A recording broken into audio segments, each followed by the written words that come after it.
sky's not blue.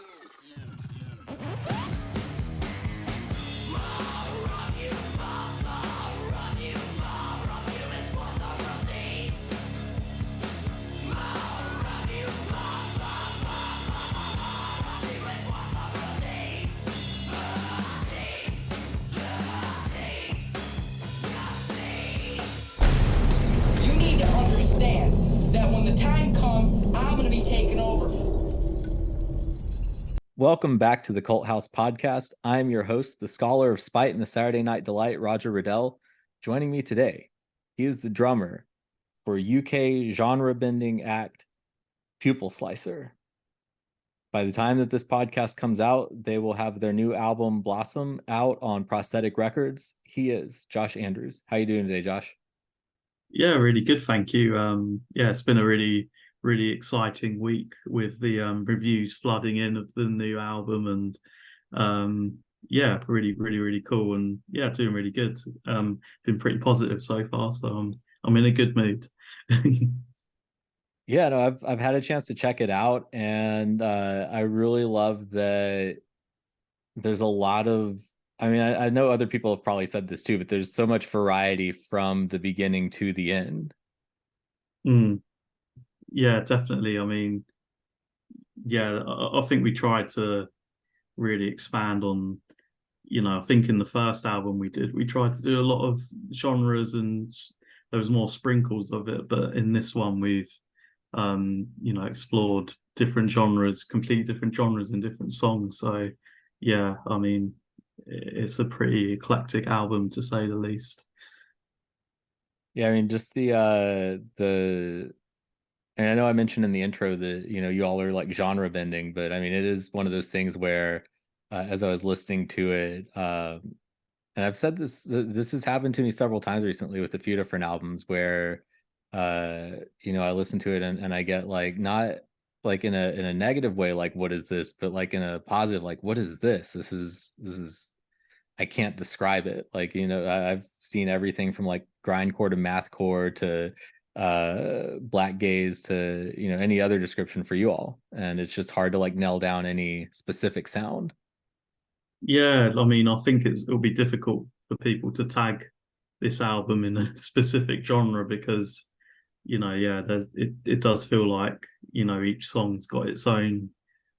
I think we tried to make an album where each song kind of stands out and is its own thing, right? I think some albums, some bands just stick to the one thing for a whole album, and there's a lot of bands that do that really well. But I think, from the offset, we've always wanted to be a band that makes music that we really like, and the music we really like is, a broad spectrum of music across lots of different genres. So that's probably why it comes across that way. Yeah, I mean, there's some bands that kind of just stick to the same thing for their entire career too. And I know the go-to for that is AC/DC, and the old joke is that they made their last new album with Back in Black. Yeah, pretty much. There's even like a few bands that like do the AC/DC sound as well. It's like in case you've not had enough of it. But yeah, I mean, I like bands that are like that equally as well. Like I feel like with the Black Dahlia Murder, for example, you kind of always know what you're gonna get, but it's always just 10 out of 10, just top quality, like fucking amazing melodic death metal. So yeah, I mean, I'm glad there are bands like that sort of stay in one thing, but equally, I like that we're a band that does different things because especially from a drummer's perspective, it's keeps you on my toes. Yeah, I mean, sometimes you want familiarity and sometimes you want surprise and delight. Yeah, 100%. I think that that's something that some of the even the best bands in grindcore have that kind of flexibility in their sound too. Like the title track from Blossom, the first thing that came to mind, like just hearing how sonically different that is from the rest of the album, was on Napalm Death's last album. The song Amoral was probably the most accessible song that they had on the album, and I feel like that's kind of what Blossom is, to the album Blossom, is that it's, of the singles that are out, it's the most sonically accessible. Yeah, I'd agree with that. I think it's because we've been on tour with Boris, the last, it was just over 3 weeks of tour, and we played that song quite a lot. And some crowds we got quite a lot of movement from, but we noticed with Blossom, like, there was a bit more like rocking and swaying, which was a bit weird. So it seems to be giving people a different kind of reaction and making them move in a different way, which is interesting. But yeah, it definitely, I think the plan to release it as the first single was a good one, because I think it introduced a few new people to our music as well. And then, when we released our second single, which was a heavier one, people are like, oh god, they're still doing that thing we like from Mirrors, our first album. Yeah, I mean, this was my introduction to Pupil Slicer. It was I feel like a really good kind of like gateway into what you all are doing. And how did you and Katie initially get linked up, and how did the project start? So it started basically, I was in like a black gaze kind of death heaven worship band, basically, trying to sort of get something like that going with a couple of friends. And then we had a practice lined up, and we made some like really funny, stupid like post we put on a website called Join My Band. It was like, hark, raven comes with a message in its claw, like really cheesy like black metal. It's like requesting you to be our new guitarist in Pupil Slicer, and like and not Pupil Slicer is a different project, but in our black metal band. And Kate basically messaged us like, oh, I'm in London, I can, and we were like, oh, we can, do you want to come to our practice we're having literally now? And then yeah, I just remember Kate walking through the door. We went for a pint afterwards, and yeah, it's weird to think that that band kind of evolved. We sort of started a new band together later, with the same members, which doesn't really make sense. But the mathcore band basically as a sort of as a bit of fun, and it became our main thing. So yeah, it was a funny sequence of events. But yeah, to condense my answer, is just online basically. Just Kate heeded the call of our online message.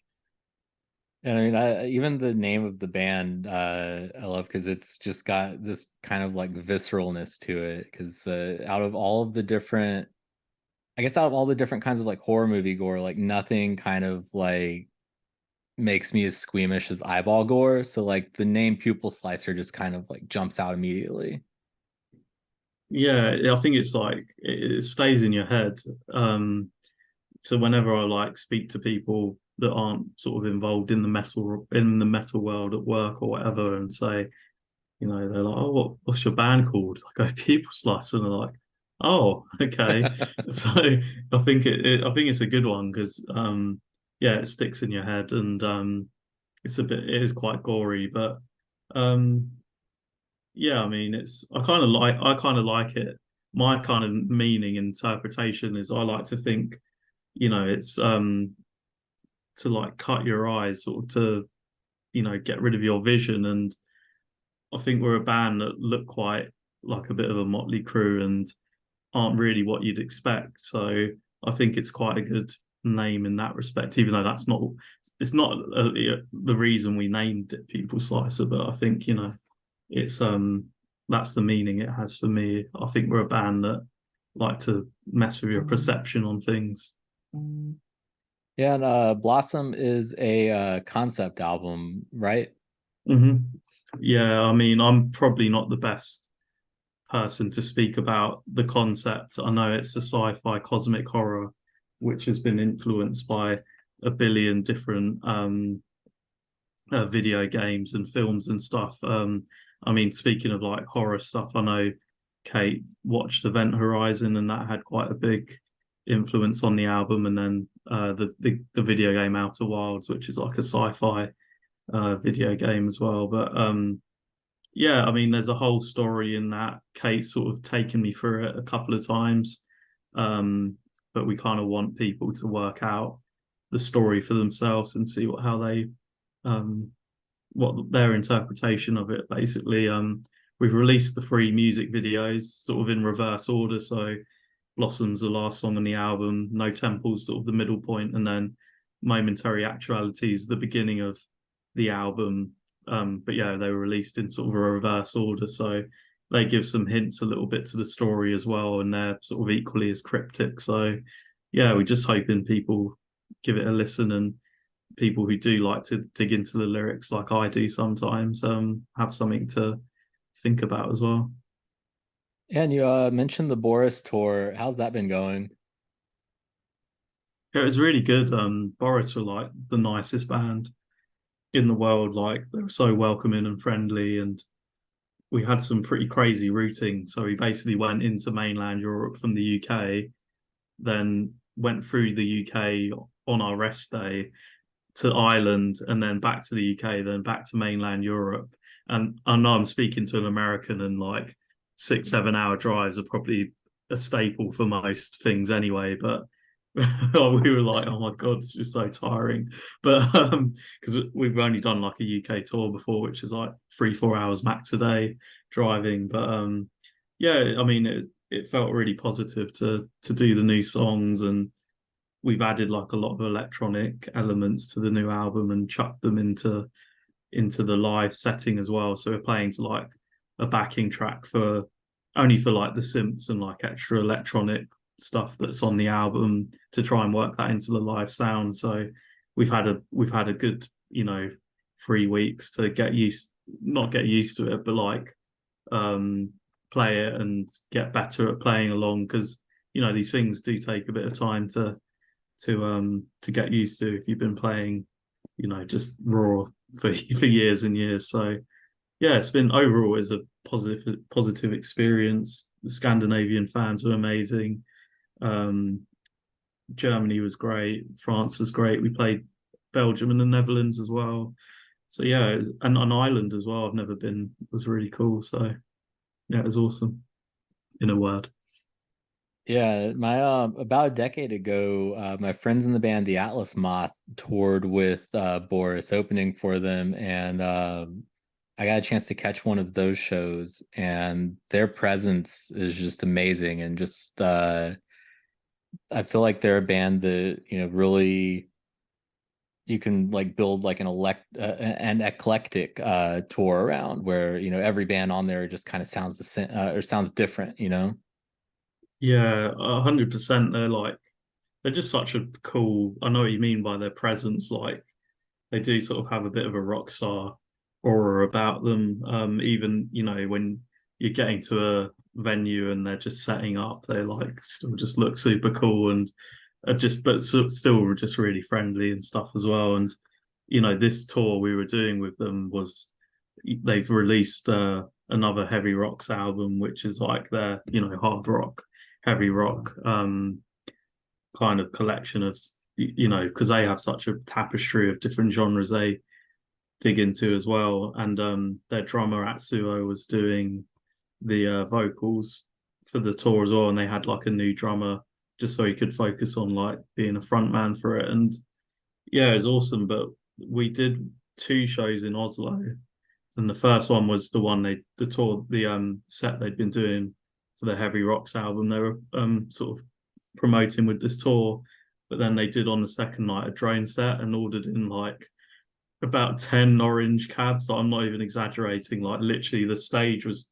pretty small, but it was kind of like a big sort of horseshoe shape of like cabs basically. And like I was like, where am I going to put my drums? So we found it. We found a space. We found a space, but and then they just did an amazing, 1 hour and a half drone set that night. That I don't even know when they would have had time to rehearse it. And I know, drone probably sounds easier to do than it is, but it was quite a versatile show. Like there was a lot of different parts to it and different things. I guess it comes from 30 years of experience. They can just be like, we'll crack out a brilliant drone set easily. But yeah, they're quite I think for a band who only released 2 albums and want to explore different genres and not be pinned down to one thing, I think they're like the number one band really to look up to in metal for that, because that's kind of what their career's been based on. Yeah, the first time that I ever heard of them back in 2011, I was talking to a friend who had seen them at a festival.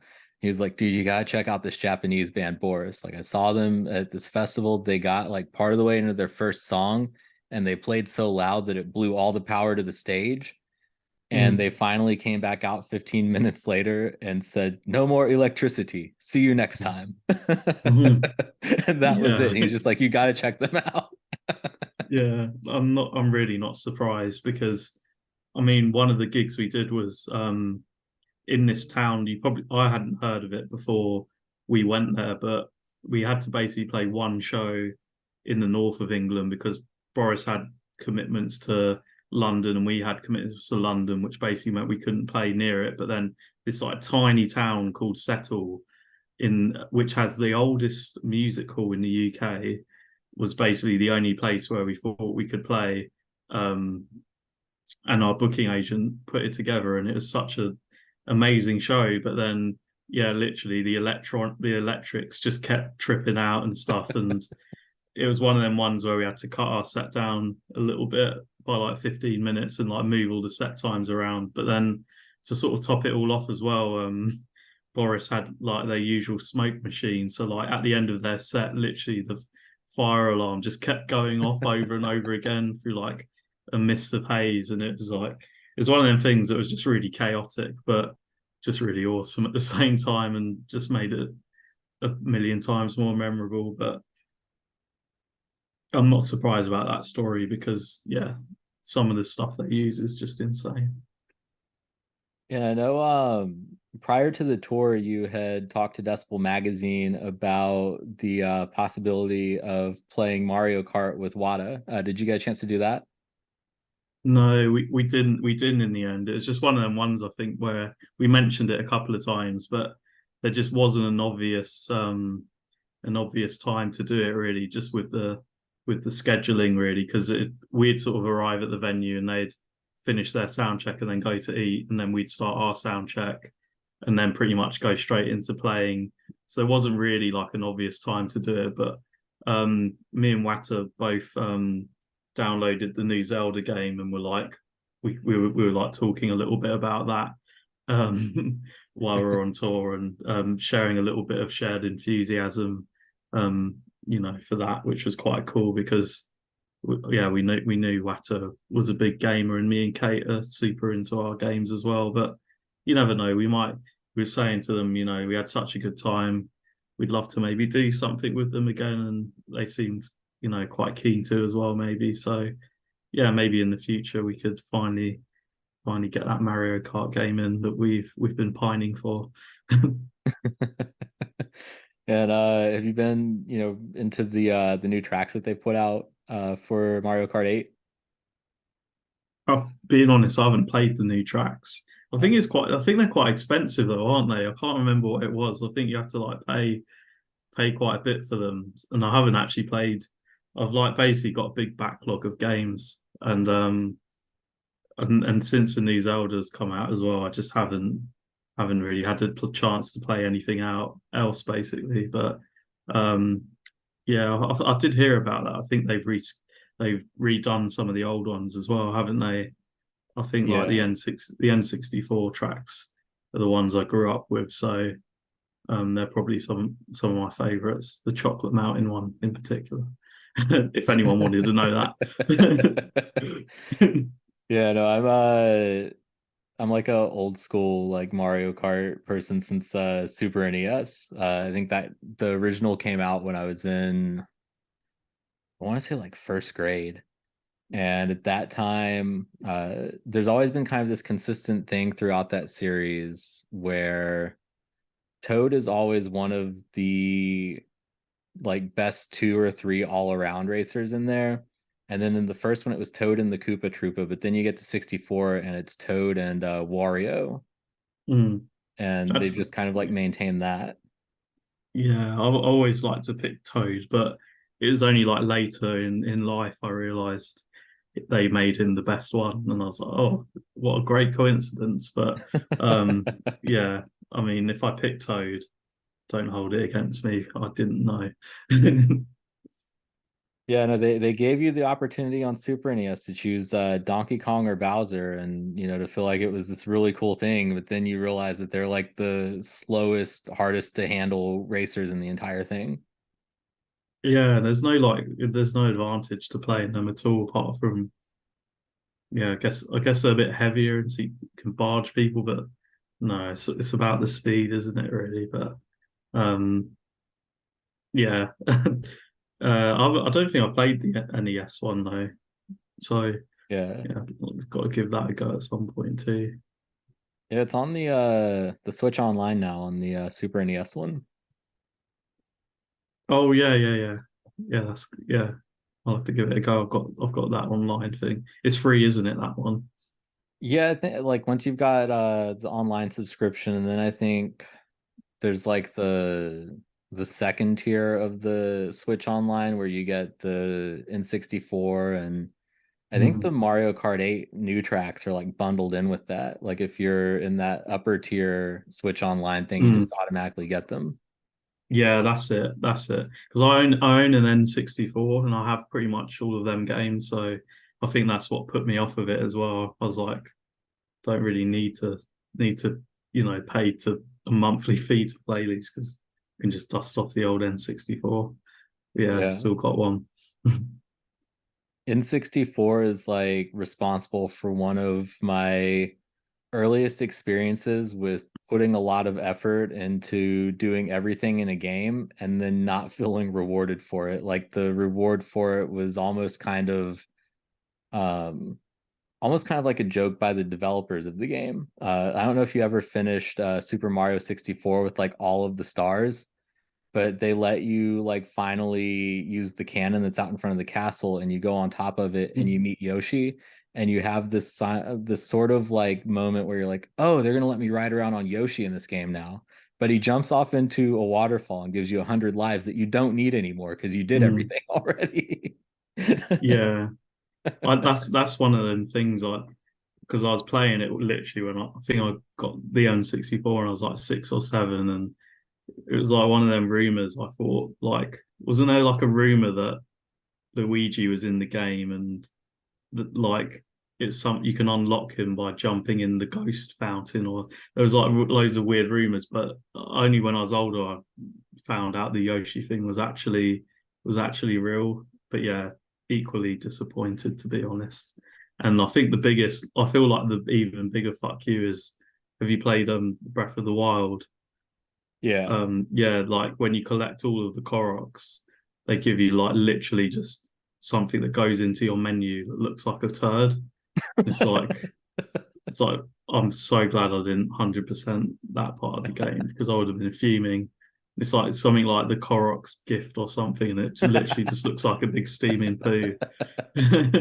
Yeah, that's the only thing that I didn't bother with on Breath of the Wild too, with finishing all the way because there's just too many Koroks.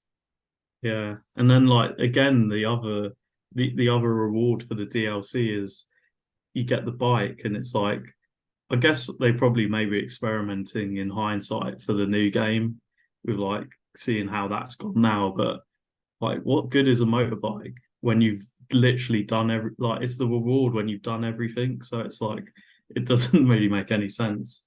But classic Nintendo. I think the thing with the DLC motorbike is that it's more of a reward if you started playing after that DLC came out because you can start that DLC after you leave the Great Plateau. And Oh then yeah, that's true. yeah. Yeah, So basically it's you're punished for playing the game early. yeah. Well, being a loyal fan, have to walk around everywhere or on one of the horses that doesn't listen to you. Oh yeah, I've given up on the horses in both Breath of the Wild and Tears of the Kingdom, except for when you have to use them. Hmm. Yeah, I don't think I've even used the horse in the new one yet because you don't need it as much. And to be fair, I'm only like 30 hours into it, and I'm literally just trying to farm the batteries just so I can just fly around basically everywhere. But yeah, so I've taken up way too much time playing that game already since I've been back. Like it's probably more than like 20 hours now. That was the one when I got back from tour. It's probably more now. Oh yeah, I'm like 75 hours in and like only I think barely like 20% through it. Mm, yeah, I mean, if they certainly put, you know, it to bed, people thinking it was going to be like a DLC. Basically, it's just so much to do in it. Found it quite overwhelming, and um, me and Kate did, yeah, when we did this other game interview, was basically saying how like they have to 100% everything. And Kate finally started it and didn't want any spoilers, but I was like, one thing I'll say is, Kate, I was like, you will be quite overwhelmed if you want to do everything in this game. It's going to be a lot. But yeah, it's good fun. It helps me unwind. Yeah, the depths feel almost like an entirely different game. Mm. Yeah, I think that's why I've been drawn to it so much, because I'm kind of familiar with the stuff on the main, in the main bit of Hyrule. So the stuff in the depths feels a lot fresher, even though it's kind of like the same map below, but sort of reskinned and with different stuff. But yeah, I think it was a cool idea. Like, I think the benchmark everyone wanted was like, oh, we just want a few dungeons. It's like, well, we're going to give you like a map that's just as big as the whole of Hyrule, which is basically a big open world. It's like, oh shit. I mean, I think between Zelda and Metroid, those are probably the two most like metal of Nintendo's franchises too. Yeah, I mean, I've played the 2D games, but I've only just been playing Prime with the remaster, and I kind of stopped playing it before tour, and then was like, this is probably too much to play in the van, because you kind of have to think quite a bit with Metroid games. They're like, the puzzles are a bit more brainy, so I haven't had a chance to finish it. But yeah, I'd say they're definitely probably the most metal. I don't know. I mean, Animal Crossing isn't very metal. Yeah, I'd agree with that. Yeah, I mean, Pokemon is pretty dark when you think about it, though, considering it's a game where the entire world in it is for some reason, kind of based around an economy that has at the center of it catching animals and forcing them to fight each other for entertainment. Yeah, and doing like minimal chores, and like, yeah, it's pretty bad actually. I mean, yeah, it isn't in the anime, isn't like Mr. Mime basically their butler, and Yeah. like some of the things. But yeah, um, hmm, pretty much. Yeah. Out of all the Zelda games, which do you think is probably the most metal? Hmm. I'm torn between Twilight Princess and Majora's Mask. I feel like Majora's Mask is the obvious one because it's got the darkest story, but like Twilight Princess is a fucking dark game as well. Like, it's visually anyway, it's like super dark. Um, yeah, I'd say a toss up between them. What do you think? Yeah, I think Twilight Princess is probably my favorite of all the Zelda games, especially of all the traditional like pre-Breath of the Wild ones. Mhm. Because the art style I think worked really well, and because Link is basically a werewolf in that one. Yeah, Majora's Mask is up there too. Just from that game was probably the most frustrating starting out too. When I was in like middle school and it first came out and I got it for Christmas. The first time I tried to play through it, I was like, how am I supposed to do anything on here if the game like resets in like an hour? And then you Mhm. finally figure out, oh, there's a song you have to get that resets the day. And basically everything that you do is just like timed. Mhm. For someone who gets stressed out easily, and like likes escapism. I was like, this is too. This, I found it. I didn't actually complete that one until I was a bit older. Like I completed Ocarina of Time when I was a kid basically, and Twilight Princess, but I had to actually go back to Majora's Mask because I just found it too stressful as a kid and just couldn't work it out. But yeah, it's a pretty cool game. Yeah, Ocarina is pretty metal too. I one of my like earliest memories of that game, I guess when I was in sixth grade. Um, my dad was dating a woman at the time whose son was super into Zelda, and I actually ended up getting into the Zelda franchise through him. But my main memory of like playing Zelda for the first time was climbing out of the caldera on Death Mountain around like the fire temple, and we were like listening to Metallica while we were playing it. So I just associate Ocarina of Time with Metallica now. Yeah, it's one of them early memory things, I guess, where like just the association now. But yeah, I mean, Death Mountain, pretty metal, and pretty Yeah. metal name for a mountain as well. And like, yeah, like, and the pretty sure what's his name, King Dodongo, is it? Can't even Yeah. remember. He like wasn't he like feeding on them all, and that's why they had to like seal it up or something like that, or which again one of those details you don't realize as a kid. But I was like, that's pretty dark. Yeah. Yeah, no, that whole franchise is like just the the whole timeline of it all gets confusing too, because there's like three timelines that branch off from that game, and then every game after that, I always just kind of end up trying to figure out where everything is kind of placed because of how confusing Nintendo's made that timeline.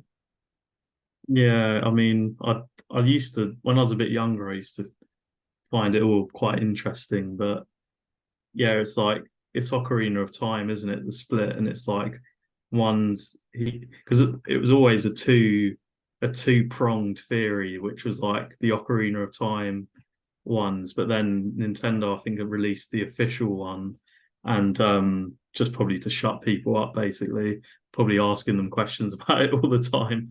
But I think the third branch is the one if he fails or something, and then that's what Yeah. leads to maybe Wind Waker or something. I can't really remember.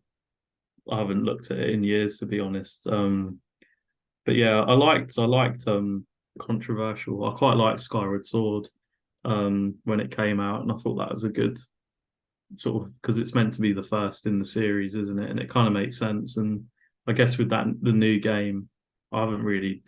I say this, I've played hours of it, and I have no idea what's happening in the story because I've done nothing like to do with the story basically. But I feel like maybe they're hinting at the Sky stuff from Skyward Sword a little bit with that, even if it's just in the themes of it and how it looks rather than actually trying to tie into the story. But yeah, I've kind of lost interest a bit in the lore of Zelda, apart from like a few. I like when they make little connections between the games. Sometimes I think one of my favorite ones is in Twilight Princess. This is very niche. The fisherman from the Ocarina of Time game. If you go to the fishing hut in Twilight Princess, there's like a picture of the fisherman in the fishing hut, which makes you think, oh, maybe he's like their granddad or something. But yeah, I like little links like that, but no pun intended. But uh, I think you can get a bit bogged down thinking too much about that. Yeah, I mean the most that I have thought about it recently offhand is that I think Breath of the Wild essentially in its timeline takes place at the same point that Wind Waker takes place in the other one, where it's like Breath of the Wild is Hyrule not being flooded as a result of Ganon being sealed, and then Wind Waker was Hyrule being flooded. And then Mm. I think if I remember correctly, Twilight Princess happens in the same timeline as Breath of the Wild. But yeah, it all gets confusing. Skyward Sword is actually the only one that I've never, in like the mainline Zelda games, that I've never played all the way through, because the controls were a bit much. Yeah, I think with the some people had that. I thought they worked okay. They worked quite well for me, but yeah, it's sort of mixed with, to be honest, I've never been like a wave around and shake your hands kind of person with games, but I guess my love for Zelda kind of made me push through with it. But I think they, with the HD re-release they done with the Switch, they've reconfigured the controls, because some of the like fights you have in it are actually quite cool, because you have to like, they're like linked up to the enemies, like where you have to hit them, so you might have to swipe diagonally and then swipe down to like to kill one of them, which is quite cool. But yeah, the story wraps up quite good as well, and sort of ties it in for the rest of it. So I think it's probably worth giving it another try if you can get through Tears of the Kingdom, which Yeah, might take everyone quite a while to do that. But yeah, it's quite a cool one. I mean, I think in Twilight Princess they hint that it is meant to be linked to Ocarina of Time, and Ganon's sealed in that one, and then sort of breaks free again or something. So I don't know if Breath of the Wild he gets freed again. I'm not really sure what the lore is, but yeah, I might have to get the official Nintendo timeline out again and have a look. yeah. Somehow, he always gets free every time that he's sealed. Yeah, just kill him. Just Yeah. stop sealing him. But I don't know. I don't Yeah. think they had a I don't think they had a plan when they made the first one, really. Yeah, when it comes to like video game music, have you ever been like directly inspired, to create anything by like music that you heard in a game? Yeah, I mean, not me personally, because percussionally, it doesn't really match up to what I do at all. But I'm pretty sure Kate would be happy with me saying that, the big influences from a video game soundtrack perspective on this one was, and I've never played this, is the Final Fantasy 14 soundtrack. Kate's super obsessed with that. And I know that's had like a lot of influence on the writing. And then the Outer Wilds soundtrack, which was another game I've not played, which when Kate recommended it to me, they said the game's very similar to Majora's Mask. It's like a timed catastrophe game that you have to like go back in time and do things or something. And I know them two were really a really big influence on things for the album. I'm not sure beyond that, but I think those would be the two that have come across. But I've not played either of them, so I can't really comment specifically on what tracks and stuff that they line up to. Yeah. No, it's there's a lot of different like video game soundtracks from over the years that, just looking back, I'll look them up every now and then on like YouTube or something, and I'll be like, this was actually like pretty good. And I remember at one point a few years ago, I looked up the soundtrack for Maximum Carnage, the Spider-Man game from like Super NES, Sega Genesis era. And one of the main things that I remembered from that was that there was a band called Green Jelly that did the main song for it. Except it's funny looking back now, like at that, because basically they wrote the song and then it got converted to like a MIDI version.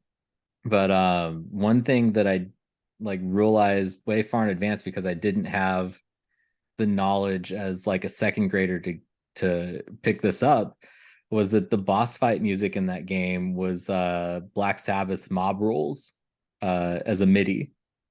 And I don't know if Black Sabbath ever got any royalties off of that, but hopefully there was something cleared there.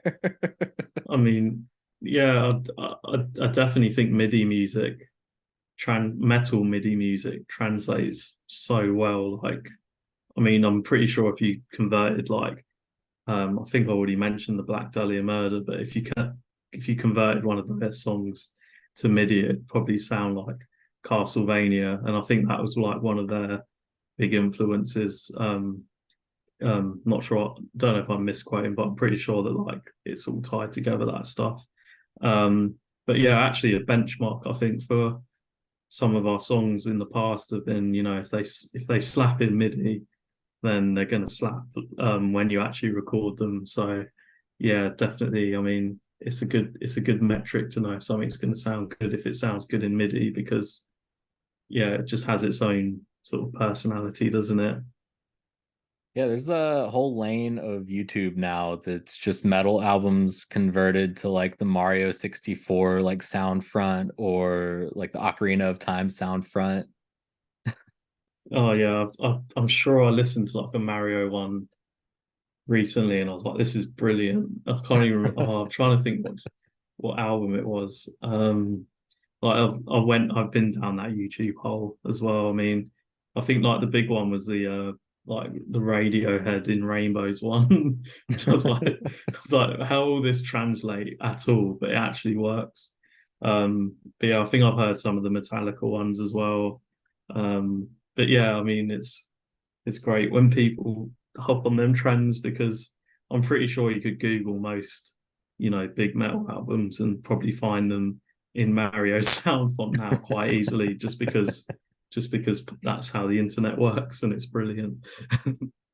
Yeah. I mean, even in reverse, there's a lot of like Zelda music, especially like Zelda boss fight music, and I think even some of the Bowser like boss fight music from Mario probably would translate pretty well over to metal. Yeah, I'd say so. I mean, yeah, some of the like yeah Bowser fights and stuff like that music is quite metal, and um yeah, I guess there probably is like a depth in YouTube of like, I'm pretty sure I've seen a few like full band, Zelda metal covers. Yeah, I'm just trying to think of something in my head actually that translate quite cool into it, but I've definitely seen one of like the main Zelda theme and stuff like that.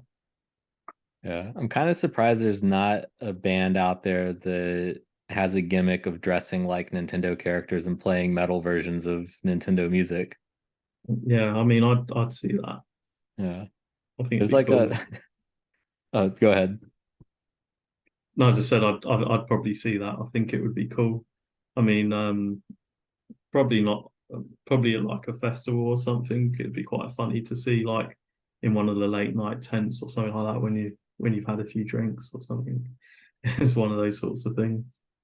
Yeah, no, I know there's the band that dresses like Transformers characters and plays plays metal versions of those songs. And then there's my favorite weird gimmick band like that is a Black Sabbath parody band called Mac Sabbath, and they're all different McDonald's characters, and all of the all of the songs have been rewritten to be about McDonald's instead of what they originally were. I feel like most people's reaction, like what just happened in my head, was why. But fair enough. I mean, gimmicks work. I mean, wasn't there like a Ned Flanders themed metal band that like got Yeah. really popular? I mean, the Oakley Dokleys or something. I thought that was quite funny. So like sometimes gimmicks can work really well. Um, yeah, it's cool. Yeah. Do y'all have any plans to tour stateside anytime soon? Yeah, like, well, not put in stone and nothing lined up at the moment, but I think for the summer this year we're probably gonna finish off these festivals we've announced.